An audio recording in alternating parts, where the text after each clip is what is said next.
Hi friends, வாங்க எங்கள் வீட்டு ஃப்ரிட்ஜை பார்ப்போம். எங்கள் வீட்டு ஃப்ரிட்ஜ் இதுதான்.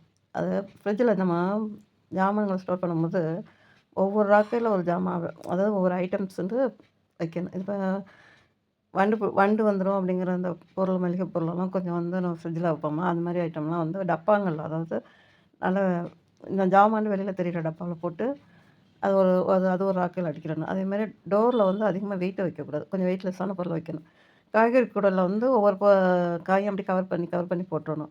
எக்ஸ்ட்ரா இருக்க பொருளுங்க ஒரு சிலதை இந்த மாதிரி டப்பாவில் போட்டு வச்சுட்டு, அதை வந்து என்ன செய்யணும், இது கொத்தமல்லி, புதினா, பச்சை மிளகாய் அந்த மாதிரி ஐட்டம்லாம் வந்து இந்த மாதிரி தெரியிற மாதிரி உள்ள டப்பாவில் வைக்கணும். நம்ம அது உள்ளே என்ன பொருள் இருக்குது அப்படின்னு நமக்கு தெரியிற மாதிரி டப்பாவில் வச்சா தான் ஃப்ரிட்ஜை திறந்து டக்கு டக்குன்னு எடுத்துகிட்டு வரும். அதுமாதிரி ஃப்ரிட்ஜை வந்து நம்ம இன்றைக்கி ஒரு பொருள், அதாவது இன்றைக்கி ஒரு சமைக்கிறது மீதமாயிடுச்சுன்னா தூக்கி ஃப்ரிட்ஜில் வைப்போம். அதை நாளைக்கு எடுத்துடணும் மறுநாள். அதை எடுக்காமல் அதை அப்படியே மறந்துடுவோம், ஒரு பக்கம் மூடி இருந்துகிட்டே இருக்கும். அப்படி இருக்கும்போது தான் வந்து ஃப்ரிட்ஜு வந்து இடம் இல்லாமல் அடைச்ச மாதிரி போயிடுது. அது அப்பப்போ வைக்கிறது என்னன்னு சொல்லி பார்த்து எடுத்துக்கிட்டே இருக்கணும்.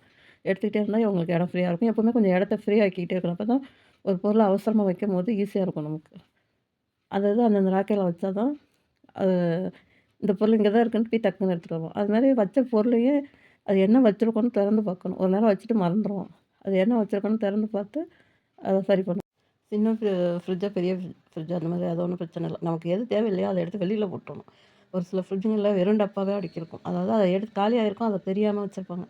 அப்போ நமக்கு அவசரமாக ஒன்று வைக்கையில அது என்ன இருக்குன்னு தெரியாமல் இடத்த அடைச்சிக்கிட்டே இருக்கும். அதை அப்பப்போ இப்போ காய்கறி எடுக்க போகிறோமா, அப்போவே என்ன இருக்குது எதுக்குன்னு எல்லாத்தையும் அலசி ஒரு தொடச்சி விட்டுரும். அதை தொடச்சி எடுத்துடணும். வாரம் ஒரு வாட்டி கண்டிப்பாக எல்லாத்தையுமே எடுத்துகிட்டு ஒரு தொடச்சி வச்சிடணும். பிடிச்சிருந்தா லைக் பண்ணுங்கள்.